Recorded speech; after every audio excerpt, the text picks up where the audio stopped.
Welcome to the channel Pebble Teacher. इस video में हम कवर करेंगे सीटेट पेपर एनालिसिस में हिंदी के पोर्शन को। तो और ये जो हिंदी का पोर्शन होगा हमारा वो हो जाएगा 22 फरवरी 2015 में जो पेपर हुआ है उस पार्ट से। तो आइए देखते हैं यहाँ पर हिंदी में किस तरह से क्वेश्चंस पूछे गए थे 22 फरवरी 2015 में। स्टार्ट करेंगे यहाँ पर आज के सेशन को। तो इसमें हिंदी का जो पोर्शन आया था वो इस तरह से आया था, जिसमें फर्स्ट क्वेश्चन स्टार्ट होता है 91 नंबर से।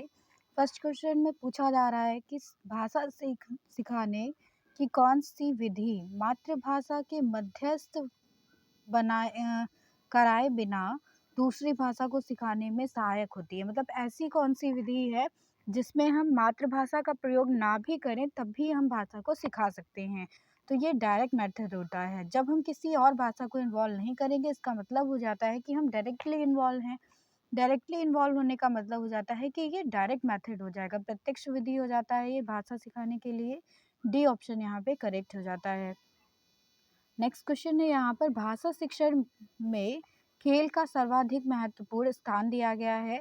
तो अगर हम लैंग्वेज टीचिंग करते हैं तो उसमें खेल को बहुत ज़्यादा इम्पोर्टेंस दी गई है, क्योंकि खेल जो है वो भाषा को विस्तार कर देता है। मतलब भाषा का यहाँ पे डेवलपमेंट किया जाता है खेल के द्वारा। बी ऑप्शन यहाँ पे करेक्ट हो जाता है। नेक्स्ट क्वेश्चन आ जाता है यहाँ पे पाठ के अंत में अभ्यास तथा गतिविधियों का उद्देश्य डैश नहीं है। पाठ के अंत में जो अभ्यास दिए जाते हैं, जो गतिविधियाँ दी जाती हैं, उनमें से कौन सा उद्देश्य नहीं होता है। पहला हो जाता है यहाँ पर कि भाषा का विस्तार करना, तो ये उद्देश्य होता है। सृजनात्मकता का विकास करना, ये भी उद्देश्य होता है। बच्चों को अभिव्यक्त करने के अवसर प्रदान करना, ये भी उद्देश्य होता है। लेकिन प्रश्नों के उत्तर सरलता से याद करवाना, ये उस अभ्यास और गतिविधि का उद्देश्य नहीं होता है। डी ऑप्शन यहाँ पे करेक्ट हो जाता है इसके लिए। नेक्स्ट क्वेश्चन है यहाँ पर पठन एवं पाठन के अंत में ऐसे अभ्यास तथा गतिविधियां हों जो पठन एवं पाठन के लिए जो गतिविधियां और अभ्यास दिए जाते हैं लास्ट में, वो बच्चों को स्वयं कुछ करने तथा सीखने का अवसर प्रदान करने वाली होनी चाहिए। बी ऑप्शन यहाँ पे करेक्ट हो जाता है। नेक्स्ट क्वेश्चन यहाँ पे आ जाता है भाषा शिक्षण में बालक के मौखिक विकास यानी कि उसकी जो है स्पीकिंग स्किल्स के विकास के लिए सबसे कम महत्वपूर्ण क्या है। किसी विषय पर चर्चा करना, ये महत्वपूर्ण हो जाएगा क्योंकि बच्चा इसमें एक्सप्रेस करता है अपने थॉट्स को। देन बी ऑप्शन हो जाता है बच्चों की बात को धैर्य से सुनना, ये भी ऑप्शन सही हो जाता है। प्रश्नों के उत्तर पूछना, ये मौखिक कौशल में नहीं आता है, इसलिए यहाँ पर सी ऑप्शन करेक्ट हो जाएगा। और अपनी बात कहने का मौका देना, ये भी यहाँ पे करेक्ट है। तो नेगेटिव पॉइंट इसमें पूछा जा रहा है कि सबसे कम महत्वपूर्ण क्या है। तो सबसे कम महत्वपूर्ण यहाँ पे हो जाता है प्रश्नों के उत्तर पूछना। सी ऑप्शन यहाँ पे करेक्ट है। नेक्स्ट क्वेश्चन यहाँ पे आ जाता है भाषा सिखाने में मातृभाषा का व्याघात। तो हमारी जो मदर टंग होती है उसका क्या इफेक्ट होता है, तो आंशिक रूप से होता है इसका इफेक्ट। ए ऑप्शन यहाँ पे करेक्ट हो जाता है। पार्शली जो है इफेक्ट होते हैं बच्चे से। नेक्स्ट क्वेश्चन आ जाता है भाषीय कौशलों के संदर्भ में कौन सा कथन सत्य है। यहाँ पर भाषीय कौशल मतलब कि लैंग्वेज स्किल्स जो होती हैं उसके लिए कौन सा कथन यहाँ पे सत्य है। तो ये क्रम से चलती हैं। भाषाई कौशल जो होते हैं लैंग्वेज स्किल्स, वो LSRW होते हैं, तो ये एक क्रम में ही सीखे जाते हैं। एल का मतलब हो जाता है यहाँ पर लिसनिंग स्किल, एस का मतलब हो जाता है स्पीकिंग स्किल, आर का मतलब हो जाता है रीडिंग स्किल और डब्ल्यू का मतलब हो जाता है राइटिंग स्किल। तो सी ऑप्शन इसके लिए करेक्ट हो जाएगा भाषाई कौशल के लिए। नेक्स्ट क्वेश्चन यहाँ पे आ जाता है भाषा सीखने के लिए जो त्रुटियां होती हैं, एरर्स होती हैं, उनमें से कौन सा सत्य नहीं है। जो त्रुटियां होती हैं इनका मतलब हो जाता है कि त्रुटियां जो है एक अभिन्न हिस्सा है भाषा सीखने और सिखाने की प्रक्रिया का। त्रुटियां अस्थायी होती हैं, मतलब ऐसा नहीं है कि त्रुटियां हैं तो ये परमानेंट बनी रहेंगी, ये जो है टेम्परेरी रहती हैं। सी ऑप्शन यहाँ पे आ जाता है कि भाषा सीखने में उन होने वाली त्रुटियां स्थायी होती हैं। तो त्रुटियां आप जानते हैं कि अस्थायी होती हैं, तो यहाँ पर सी ऑप्शन ही इनकरेक्ट है और इनकरेक्ट ऑप्शन ही हमसे पूछा जा रहा है, तो सी ऑप्शन के लिए करेक्ट हो जाएगा। देन डी ऑप्शन में दिया गया है कि भाषा सीखने में होने वाली त्रुटियां जो होती हैं यह समझने में मदद करती हैं कि बच्चे के मानसिक स्तर का क्या हाल है। तो यहाँ पे ये तीनों ऑप्शन भाषा सीखने की त्रुटियों के संदर्भ में सही है और सी ऑप्शन यहाँ पे इनकरेक्ट हो जाता है। नेक्स्ट क्वेश्चन पे चलेंगे। एक प्राथमिक शिक्षक के रूप में आप सतत एवं व्यापक आकलन यानी कि सीसी के बारे में बात की जा रही है, करते समय किसे सर्वोपरि मानते हैं? सतत एवं व्यापक मूल्यांकन का मतलब हो जाता है कि इसमें बच्चे को जब पढ़ाया जाता है तो उसी के दौरान बच्चे का आकलन कर लिया जाता है। तो यहाँ पर करेक्ट आंसर हो जाता है बच्चों द्वारा संदर्भ में भाषा प्रयोग की क्षमता। बच्चे की जो संदर्भ होता है यानी कि जो कॉन्टेक्स्ट होता है उसमें हम बच्चे को देखते हैं कि वो कितना भाषा प्रयोग कर पा रहा है। जब वो कॉन्टेक्स्ट में किसी भाषा का प्रयोग करता है तो उसमें हर हर एक पार्ट को हम एनालाइज कर सकते हैं, उसका असेसमेंट कर सकते हैं। इसी प्रोसेस को सीसी कहा जाता है। जबकि जो कठिन शब्दों का शुद्ध लेखन है यानी कि जो डिक्टेशन होता है, इससे हम बच्चे के लिसनिंग स्किल्स का जो है आकलन करते हैं यहाँ पर। फिर नेक्स्ट आ जाता है यहाँ पर लिखित प्रश्न पत्र के द्वारा या फिर पाठ से देखकर सुलेख के द्वारा। पाठ को देखकर जब सुलेख लिखाया जाता है तो वह बच्चे की राइटिंग स्किल से रिलेटेड होता है।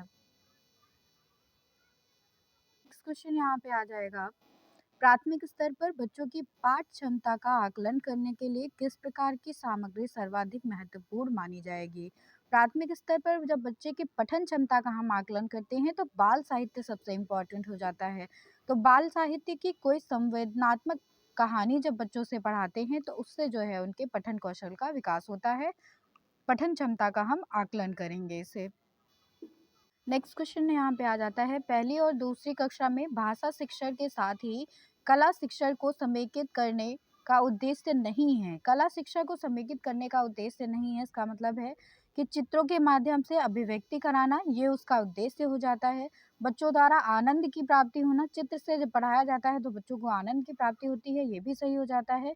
डी ऑप्शन है कि बच्चों की रचनात्मकता का विकास करना, क्रिएटिविटी को जगाना, ये भी उद्देश्य हो जाता है। लेकिन बच्चों के लेखन में परिपक्वता लाना, मैच्योरिटी लाना, ये जो है सी ऑप्शन इनकरेक्ट हो जाता है कला शिक्षा को समेकित करने के लिए। नेक्स्ट क्वेश्चन पे चलेंगे। नेक्स्ट क्वेश्चन यहाँ पे आ जाता है। प्राथमिक स्तर पर बच्चों के घर की भाषा अपनी कक्षा में स्थान देना चाहिए। बच्चों की जो घर की भाषा होती है उसको क्लास में जो है इम्पोर्टेंस दी जानी चाहिए, क्योंकि घर की जो भाषा होती है वो बच्चे की धन पूंजी होती है, भाषाई पूंजी इसको कहते हैं। सी ऑप्शन यहाँ पे करेक्ट हो जाता है इसके लिए। नेक्स्ट क्वेश्चन आ जाता है यहाँ पर। भाषा सीखने और सिखाने के संदर्भ में गृह कार्य का क्या उद्देश्य होता है? गृह कार्य जो बच्चों को दिया जाता है उसका उद्देश्य होता है उनके सीखने के विस्तार करना। यहाँ पे जो है जो बच्चे को गृह कार्य दिया जाता है उससे मतलब हो जाता है कि बच्चे की जो लर्निंग है उसको ब्रॉड किया जा सके, उसका जो है डेवलपमेंट किया जा सके।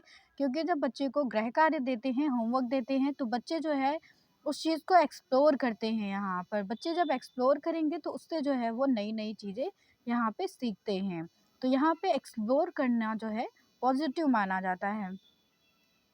नेक्स्ट क्वेश्चन यहाँ पे लैंग्वेज एक्विजिशन से है। भाषा अर्जन के संबंध में कौन सा कथन सत्य है? यहाँ पर तो भाषा अर्जन जो होता है वो एक सामाजिक और सांस्कृतिक परिवेश के अनुसार अर्थ ग्रहण करने की प्रक्रिया जो है स्वाभाविक होती है।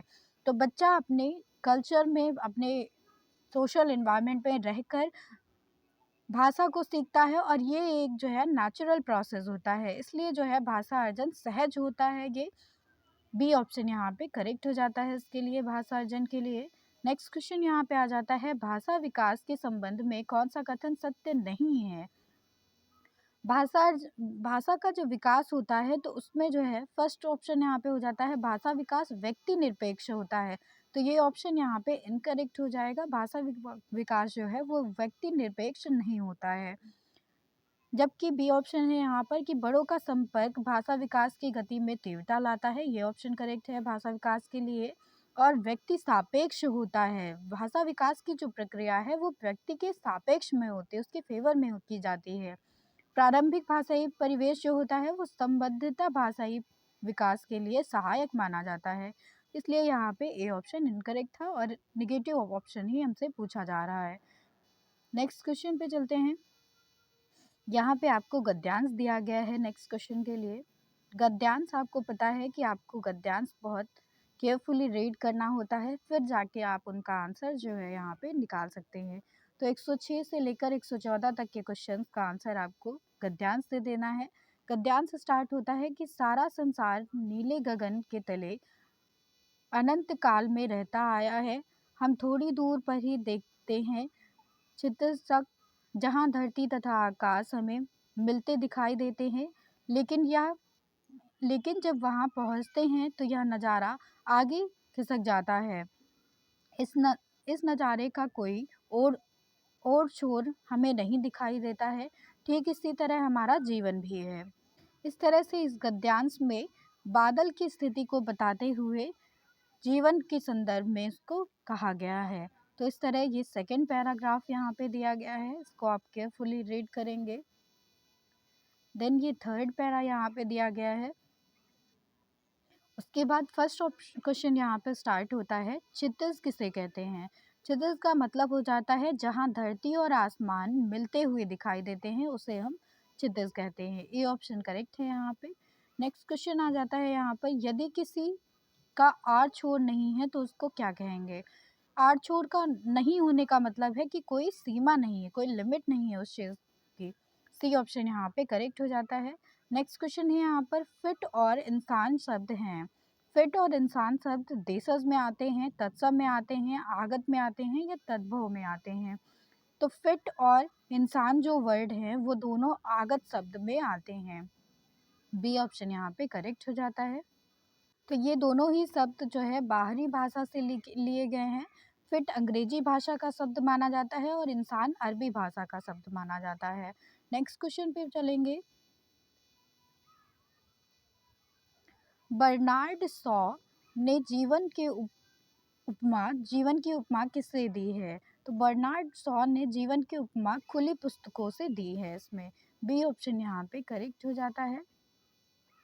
तो ये देखिए यहाँ पर सेकंड पैरा में बर्नार्ड शॉ जीवन को एक खुली पुस्तक मानते हैं, तो उन्होंने जो है जीवन को खुली पुस्तक की तुलना की है। फिर यहाँ पे बताया गया कि वह चाहते थे कि इंसान अपने स्वार्थ में अंधा होकर किसी दूसरे जीव को जीने का हक ना मार ले। यदि इंसान ऐसा करता है तो वह बहुत बड़ा अन्याय करता है।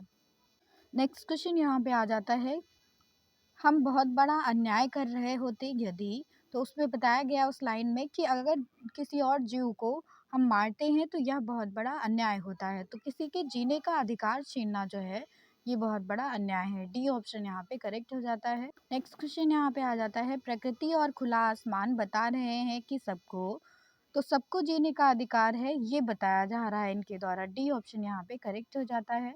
नेक्स्ट क्वेश्चन है, आसमान हमें दिलाता है। आसमान जो है हमें भय से छुटकारा दिलाने का आश्वासन देता है। सी ऑप्शन यहाँ पे करेक्ट हो जाता है। नेक्स्ट क्वेश्चन यहाँ पे आ जाता है, किस शब्द में एक प्रत्यय का प्रयोग नहीं किया जा सकता है। तो भय में नहीं किया जा सकता है एक प्रत्यय का प्रयोग। भय ये ऐसा कोई शब्द नहीं होता है। जबकि जीव में लगाएंगे एक प्रत्यय तो जैविक हो जाएगा ये, और स्वभाव में लगाएंगे तो स्वाभाविक हो जाएगा, प्रकृति में लगाएंगे तो प्राकृतिक हो जाएगा। इस तरह से भय में जो है एक प्रत्यय का प्रयोग नहीं कर सकते हैं। नेक्स्ट क्वेश्चन, अपराध शब्द जो है वो भाववाचक संज्ञा का शब्द हो जाता है, तो यहाँ पर ए ऑप्शन करेक्ट है इसके लिए। नेक्स्ट क्वेश्चन यहाँ पे आ जाता है पद्यांश से। तो ये आपको पद्यांश दिया गया है जिसमें 115 से 120 तक के क्वेश्चंस के आंसर आपको करने हैं। पद्यांश यहाँ पे स्टार्ट होता है कि चींटियां ईर्ष्यालु नहीं होती हैं, दौड़ती भागती एक दूसरे को संदेश पहुंचाती, जीवन को परखती पहुंचती हैं वहाँ जहाँ कोई नहीं पहुंचता कभी चींटियों से पहले, संकेतों में करती हैं वे शब्द संधान, रास्ता नहीं भूलती कभी स्मृति में रखती हैं संजोकर, दोस्त और दुश्मन के चेहरे बिखराती हैं कभी कभार वे, मगर हर बार नए सिर से टटोलती वे पूर्वजों द्वारा छोड़ी गई गंध फिर से एकजुट होते हुए। तो यहाँ पर क्वेश्चन स्टार्ट होते हैं। अब चींटियाँ आपस में बातचीत कैसे करती हैं। चींटियाँ आपस में बातचीत संकेतों के द्वारा करती हैं। डी ऑप्शन यहाँ पे करेक्ट है। ईर्ष्यालु किसे कहते हैं। तो ईर्ष्यालु वो व्यक्ति होता है जो दूसरों से जलन करता है, जलता है दूसरों से। तो ए ऑप्शन यहाँ पे करेक्ट है। नेक्स्ट क्वेश्चन यहाँ पे आ जाता है, चींटियों के स्वभाव में नहीं है। चींटियों के स्वभाव में ईर्ष्या करना नहीं है, जबकि वो संदेश पहुंचाती हैं, जीवन को परखती हैं, दौड़ भाग करती हैं, लेकिन ईर्ष्या किसी से नहीं करती। ए ऑप्शन यहाँ पे करेक्ट हो जाता है। नेक्स्ट क्वेश्चन यहाँ पे आ जाता है, बिखरी हुई चींटियां फिर से एकजुट कैसे हो जाती हैं? तो वो अपने पूर्वजों की गंध से जो है एकजुट हो जाती हैं। तो जब चींटियां एक लाइन में चलती हैं तो उन इनकी जो आगे वाली चींटियां होती हैं उनसे एक गंध निकलती है, जिसके द्वारा दूसरी चींटी उसे फॉलो करते हुए एक ही लाइन में चलती जाती है। तो ये चींटियां जो होती हैं वो फेरोमोन नामक पदार्थ छोड़ती हैं, जिसकी वजह से ये एक ही लाइन में चलती जाती हैं। पूर्वजों की गंध को जो है फेरोमोन नामक पदार्थ के द्वारा छोड़ा जाता है। ये ऑप्शन यहाँ पे करेक्ट हो जाता है। नेक्स्ट क्वेश्चन है, मित्र और शत्रु के चेहरों को चींटियां मित्र और शत्रु के चेहरे को चींटियां हमेशा याद रखती हैं। डी ऑप्शन यहाँ पे करेक्ट हो जाता है। नेक्स्ट क्वेश्चन है यहाँ पे, काव्यांश में मगर का अर्थ है, मगर का अर्थ यहाँ पे हो जाता है परंतु से। बी ऑप्शन इसके लिए करेक्ट हो जाता है। इस तरह से आपके 30 क्वेश्चंस यहाँ पे कंप्लीट हो जाते हैं हिंदी के लिए। Thank you everyone. पढ़ते रहिए, सीखते रहिए।